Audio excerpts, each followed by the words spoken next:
Je vous présente une thèse. Donc, merci déjà pour ce nouveau club parce que je pense que c'est intéressant. Et puis, on est de plus en plus nombreux comme soignants à faire des analyses de cycle de vie, en tout cas des empreintes carbone au niveau donc de nos soins, de nos pratiques à nous. Et ça reste encore une démarche qui n'est pas encore si commune parce qu'elle demande, elle est complexe.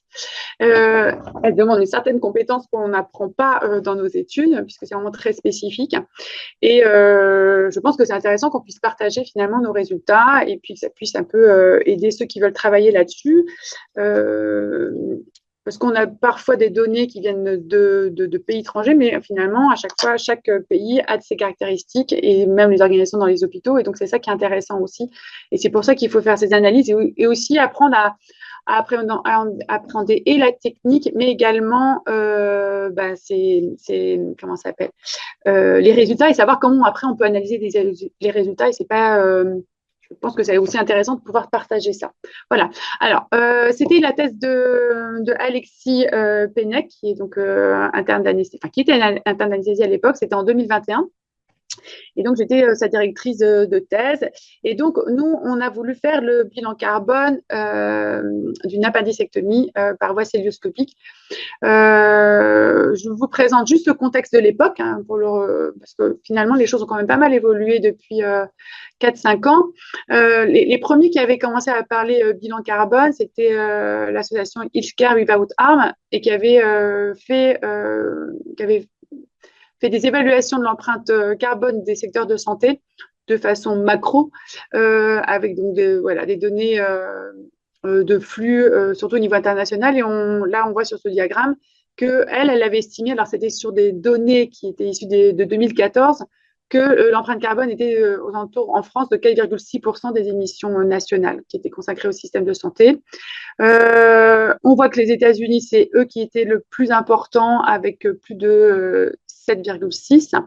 Et dedans, on n'a pas les pays, comment ça s'appelle du Qatar, par exemple, qui avait été mis dans cette liste-là. Mais vous voyez, c'est des données qui sont anciennes. Et à l'époque, donc il y avait c'était vraiment le début finalement de ces évaluations-là. Il y avait eu aussi une étude qui avait été faite et qui avait élargi le champ finalement de l'empreinte carbone à d'autres facteurs d'empreinte environnementaux et notamment aux États-Unis où ils avaient regardé le système de santé dans sa globalité, hôpital, donc là de façon plus précise, hôpital de ville, et puis également aussi tous les services supports. Et puis on voyait aussi et l'empreinte carbone qui est tout en bas, et puis également d'autres toxicités. Et c'était intéressant. Et nous, par exemple, actuellement, on n'a pas ce genre de données à l'échelle de la France, et ce serait intéressant parce qu'on est beaucoup au bilan carbone, mais on a aussi d'autres problématiques en termes de pollution, de toxicité humaine et des écosystèmes. Bon, là, on voit quand même que sur ce diagramme, ce qui est intéressant, c'est de voir que c'est l'hôpital qui est le pourvoyeur le plus important, en tout cas, des empreintes environnementales, et puis que il y a les gaz à effet de serre, mais ils avaient regardé aussi la toxicité cancéreuse, non cancéreuse, des écosystèmes, de la déplétion de la couche d'ozone, l'eutrophisation, les particules fines. Voilà, des choses qui étaient intéressantes. Et puis après, on a eu le Shift Project. Le premier rapport, c'était fin 2021. Donc nous, à l'époque, quand on a fait la thèse, on n'avait pas ces données-là. Maintenant, on a tous compris que les dispositifs médicaux et les médicaments, c'était 50% de l'empreinte carbone du système de santé, mais à ce moment-là, nous, on n'avait pas ces informations-là. On n'avait pas cette vision globale et aussi, enfin, on avait une vision globale, mais pas aussi précise de quelle était la source de l'empreinte. Voilà. Et c'est pour ça qu'on voulait aussi voir, nous, à l'échelle d'une chirurgie, finalement, comment on pouvait voir quelle était la source finalement de ces émissions carbone. Voilà. Et donc, par contre, ce qu'on savait, c'est pour ça qu'on était alertés et qu'on a été, nous, en tant que soignants, très sensibles à cette question de l'empreinte carbone. On savait que déjà que les blocs opératoires consommaient énormément d'énergie, 3 à 6 fois plus que les autres services. Et puis également qu'on était des gros émetteurs de gaz à effet de serre, notamment parce qu'on savait maintenant qu'on avait su depuis les années 2010 à peu près que les gaz halogénés étaient des gaz à effet de serre extrêmement puissants. j'ai pas remis de diapositive là-dessus parce qu'on en parle quand même très régulièrement. Et puis, il y avait eu une étude qui avait été très importante du Lancet en 2017, qui avait fait aussi une estimation de l'empreinte carbone des blocs opératoires sur 3 hôpitaux nord-américains. Et ils avaient vu que la consommation, enfin, l'empreinte environnementale était due et à l'anesthésie dans un premier lieu et à la consommation énergétique. Et donc ça, du coup, ça a vraiment fait aussi amener un focus de dire vraiment, là, le bloc opératoire doit se saisir de cette problématique, en tout cas des émissions carbone, puisque ils sont de gros émetteurs. Et donc, on est parti là-dessus sur le fait de vouloir réfléchir finalement à rentrer dans une démarche d'éco-conception en prenant donc une anesthésie, enfin, une chirurgie. Plutôt, nous, donc moi, je travaillais dans un service d'urgence, donc on voulait une chirurgie qu'on faisait fréquemment et qui était assez commune également. Et donc, voilà. Donc, la démarche d'éco-conception, telle que nous, on se la définit, toujours ces 3 piliers, l'économie, le côté social, éthique et le côté environnemental.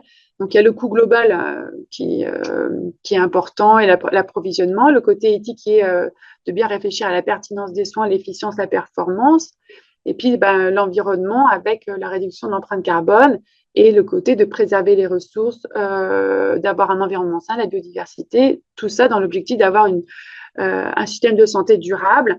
Et donc, c'est bien d'intégrer maintenant dans nos démarches, en tout cas de commencer à réfléchir dans notre démarche et dans nos analyses à intégrer la dimension environnementale et de l'associer à l'analyse médico-économique qui est actuellement faite de façon routinière. Et donc, pour ça, il y a la méthode de l'ACV qui est une analyse multicritères et que finalement, nous, on ne connaissait pas trop bien finalement à l'époque. On connaît un peu mieux, mais pas encore je ne pense pas que ce soit encore un outil que tout le monde s'est complètement approprié.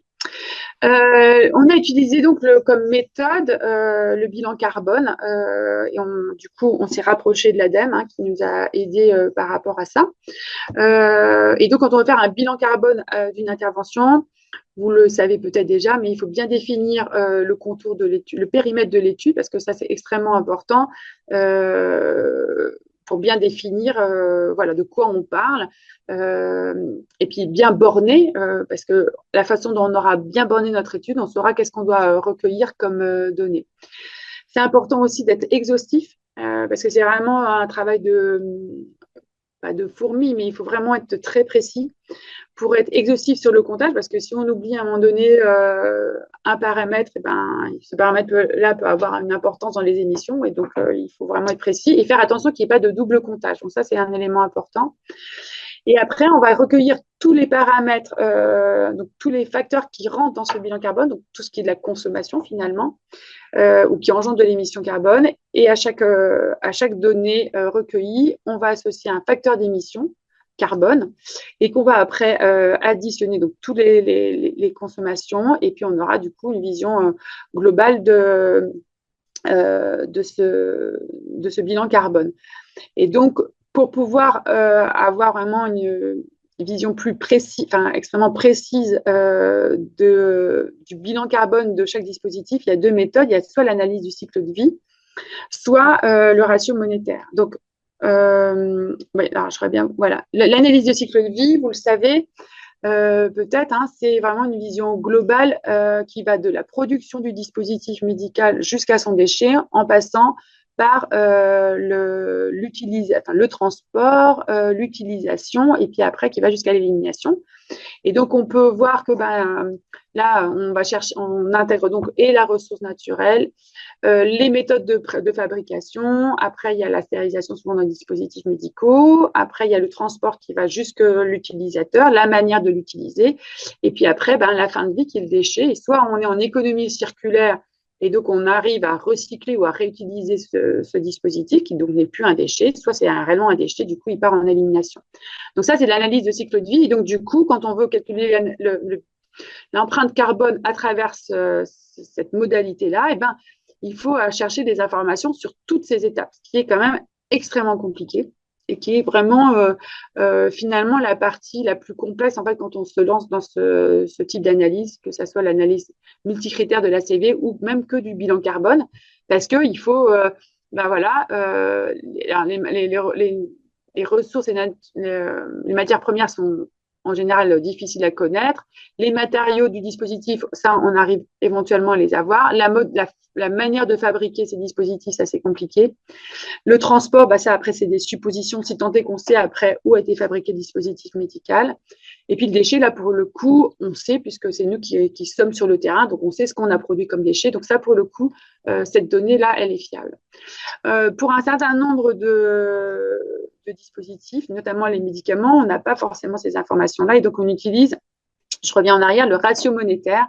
Et le ratio monétaire, il part du principe qu'en fait, on met un facteur d'émission carbone à un dispositif en fonction de son prix. Et c'est ça qui définit finalement l'empreinte carbone. Et donc, la logique, c'est que plus un dispositif coûte cher, plus son empreinte carbone est importante. Et l'ADEME, elle, a défini pour les dispositifs médicaux que l'empreinte carbone, par euro, c'est 315 grammes de CO2. Voilà. Donc ça, ce sont la méthodologie principale qu'on a utilisée, qui essaie donc définie par l'ADEME. Voilà. Et donc après, quand on fait les calculs, on doit classer normalement, quand on fait un bilan carbone, les sources d'émissions en fonction de ce qu'on appelle des scopes 1, 2, 3, qui sont les différents types de sources d'émissions carbone. On a en scope 1 les émissions qui sont dites des émissions directes de gaz à effet de serre.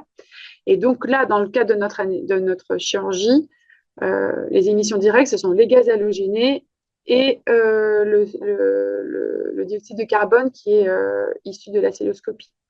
Le scope 2, ce sont les émissions carbone qui sont issues, qui sont indirectes, qui sont dues à la production d'électricité. Et donc là, c'est ce qu'on voit. Nous, ça sera donc toute la consommation électrique. Et puis le scope 3, qui est le scope qui prend en considération toutes les émissions indirectes de gaz à effet de serre. Et donc, en fait, ça veut dire que chaque dispositif médical, finalement matériel, les modalités de transport aussi, et puis les médicaments ont tous une correspondance en émissions de carbone, et c'est ce que je vous ai décrit au préalable, c'est-à-dire c'est soit l'analyse de cycle de vie, soit le ratio monétaire. Et vous voyez que du coup, ce scope 3 est le scope le plus important, puisque là, on voit les dispositifs, je vous ai dit les médicaments, la question de la blanchisserie, les équipements médicaux, la stérilisation, l'oxygène, la production de déchets, la consommation d'eau. Et donc, il a fallu, pour tous ces éléments-là, définir la méthode pour pouvoir mesurer le carbone de ces éléments. Donc, le design de l'étude, rapidement pour que vous compreniez les résultats, c'était… Il reste 5 minutes. Voilà. Excuse-moi, je suis allée… 23, oui. C'était les adultes, c'était la célioscopie. Donc, on a recueilli, je vous ai dit, tous ces éléments-là. Donc, la démographie, les dispositifs, les dispositifs médicaux utilisés, les médicaments, le personnel, la durée d'intervention et tout ce qui est consommation de gaz, les déchets, le lavage des mains. Grosso modo, je vous disais, l'appendicite, c'est 50 000 appendicites par an en France. Nous, à Lille, on en fait 350. Et on avait déjà estimé qu'une journée d'hospitalisation au CHU, on l'a fait parce que le CHU avait déjà fait un bilan carbone global. Et donc, en faisant ce bilan carbone divisé par le nombre d'hospitalisations, on savait qu'une journée moyenne, par exemple, c'est 34 kg de CO2 par jour d'hospitalisation. Et en appendicite, on a 1,5 jour d'hospitalisation. Voilà, ça, c'est les facteurs d'émission des dispositifs médicaux. Donc, par exemple, pour calculer les émissions carbone de chaque dispositif, il faut savoir la composition. Et vous voyez que pour chaque matériau, vous avez un facteur d'émission. Donc, vous voyez, pour le plastique, vous avez 2,3 grammes par CO2 par gramme de plastique. Et donc, en fonction du type de plastique, vous voyez, les facteurs d'émission ne sont pas tout à fait les mêmes. L'acier, voilà, aux alentours de 2. Là, pour le transport, c'est pareil. On a regardé l'ADEME, quelle était l'empreinte carbone des différentes modalités de transport. Je ne vais pas les décrire, mais vous voyez que c'est quand même ça va de 0 quand on va à pied à quand on est en moto, c'est 60 grammes par kilomètre. Et donc, nos résultats, rapidement, ça, c'est pas le plus important. Je vais passer parce qu'il faut qu'on aille un peu vite. On a regardé, donc, en tout cas, la consommation aussi d'oxygène qu'on avait. Et voilà tout ce qu'on a fait Et voilà tout ce qu'on a recueilli en médicaments. Vous voyez, donc on a regardé le prix, on a fait le calcul en ratio monétaire de ce qu'on avait consommé en moyenne sur 30 interventions. Et vous voyez, on a mis en face de chaque médicament l'équivalent carbone de ces médicaments. Là, on a fait la même chose avec les dispositifs médicaux en anesthésie. Donc, regardez toute cette liste de dispositifs médicaux qu'on utilise pour une anesthésie. C'est colossal. Je pense que comme ça, visuellement, vous le voyez parfaitement. Et on voit aussi qu'on a des lieux de fabrication, et si vous voyez peut-être pas très bien, mais on voit qu'il y a beaucoup, on ne sait pas en fait où ils ont été fabriqués. Et ça, c'est important, parce que finalement, comment on peut calculer l'empreinte carbone d'un dispositif si on ne sait pas où il a été fabriqué? Donc, vous voyez, il y en a un certain nombre. Là, c'était les dispositifs médicaux en chirurgie. Pareil, les mêmes problématiques, hein. Il y a beaucoup d'endroits où on ne connaît pas l'endroit où c'est, et c'est toutes ces informations, ce sont des données qui sont rarement données par les laboratoires, donc on doit trouver comme on peut à travers des notices. Ça, c'est donc l'analyse. Vous voyez que dans nos dispositifs médicaux, on a regardé d'où ils venaient, et vous voyez que donc il y a 60% des dispositifs en chirurgie, on ne sait pas d'où ils proviennent, et sinon ils viennent d'Amérique, d'Asie et d'Europe. Et en anesthésie, c'est pareil. Il y avait moins où on ne savait pas où était la provenance. Et on voit qu'il y a essentiellement 50% quasiment des dispositifs qui viennent d'Asie, et sinon le reste c'est de l'Europe. Pour ce qui était de la consommation de déchets, on a déjà un service où on utilise pas mal les déchets. Donc on a un peu de DASRI, 16%, mais après c'est quand même essentiellement des DAOM. Et la répartition des transports, on a regardé aussi les modalités de transport du personnel, et on a beaucoup de personnes qui viennent en voiture, et ça c'est vrai que c'est toujours la modalité de transport essentielle. Et vous voyez, les transports en commun, c'est quand même trottinette, tout ça, ça reste peu important. C'est ça qui est important finalement dans notre résultat. Et c'est à revoir maintenant sous la lumière du Shift Project, hein, mais vous voyez que là, en tout cas, les dispositifs médicaux, c'était ce qui était le plus important. Et vous voyez que les modalités, en fonction de ce soit le ratio monétaire ou en méthode d'analyse de cycle de vie, c'est quand même pas du tout le même chiffre. On passe de 11 grammes de CO2 à 60 si c'est un ratio monétaire, puisque le ratio monétaire, je vous le rappelle, c'est en fonction du prix. Par contre, là, on voit que les gaz d'anesthésie, c'était un des secteurs les plus importants, les médicaments également. Et après, l'énergie, c'était très, très faible. Et là, vous voyez, par rapport à l'étude qu'on a vue aux États-Unis, nord-américaine, l'énergie, c'était beaucoup plus important. Les déchets, c'était pas très important. Le transport, ça l'était aussi.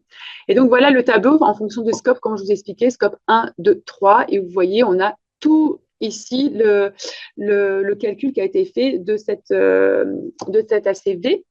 Bilan carbone, et en fonction que si c'est un ratio monétaire, on a du coup on est à 36 kilos de CO2, et quand c'est un ratio monétaire, c'est beaucoup plus important. Et en total, du coup, ça change quand même, parce que soit vous avez un total de à peu près 50, et sinon en ratio monétaire, on double. Voilà, ici, on voit mieux comme ça la répartition. Donc, un bon quart, ça reste quand même les dispositifs médicaux, les médicaments, un autre quart. Et finalement, on retrouve notre 50% du Shift Project, qui n'était pas encore à l'époque, encore une fois, édité. Et là, on voit que les gaz d'anesthésie, c'était extrêmement important en termes de… Voilà, alors que pour le Shift Project, évidemment, comme ce n'est pas pour l'anesthésie, mais c'est à l'échelle du système de santé, les gaz d'anesthésie ou médicaux, c'est que 2%.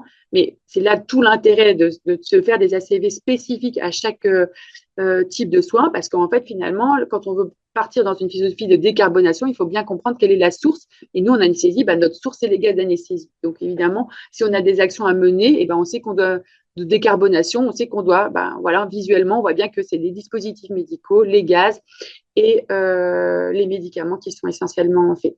Et là, vous voyez, en fonction là, on a marqué en fonction des scopes et des ratios monétaires, et ça change encore une fois la donne. Grosso modo, la chirurgie, c'est quasiment la même poids carbone qu'une journée d'hospitalisation. Donc, en fait, l'hospitalisation, c'est à peu près 1 journée et demie. Ça équivaut à 2 heures d'anesthésie pour la chirurgie. Vous voyez, c'est équivalent. La discussion, on voit qu'en fait, nous, on avait par rapport à d'autres chirurgies, alors il n'y a pas eu d'autres chirurgies à appendicite d'empreinte carbone qui avaient été réalisées. Aux États-Unis, on avait eu surtout une hystérectomie, et vous voyez, nous, on est aux alentours de 50 kilos, et là, eux, ils sont quand même à 10 fois plus.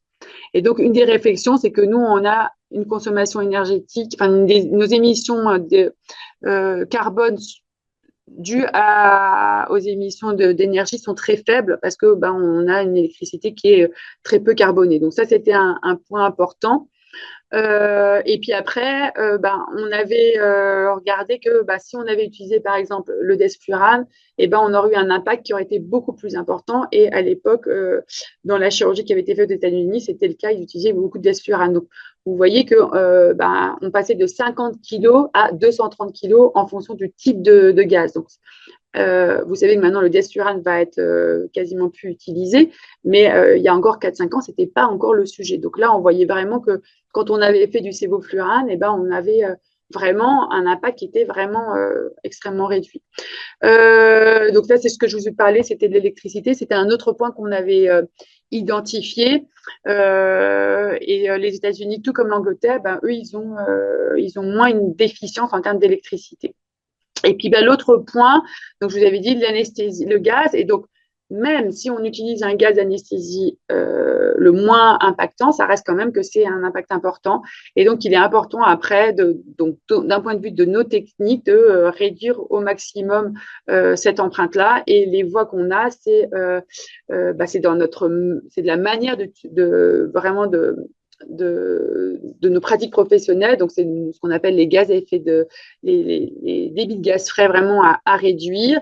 C'est d'essayer de travailler sur la récupération de ce gaz éventuellement à l'échelle ou peut-être d'un respirateur ou à l'échelle des blocs opératoires. Et donc ça, pour l'instant, malheureusement, il n'y a pas encore de système qui prouve son efficacité là-dessus.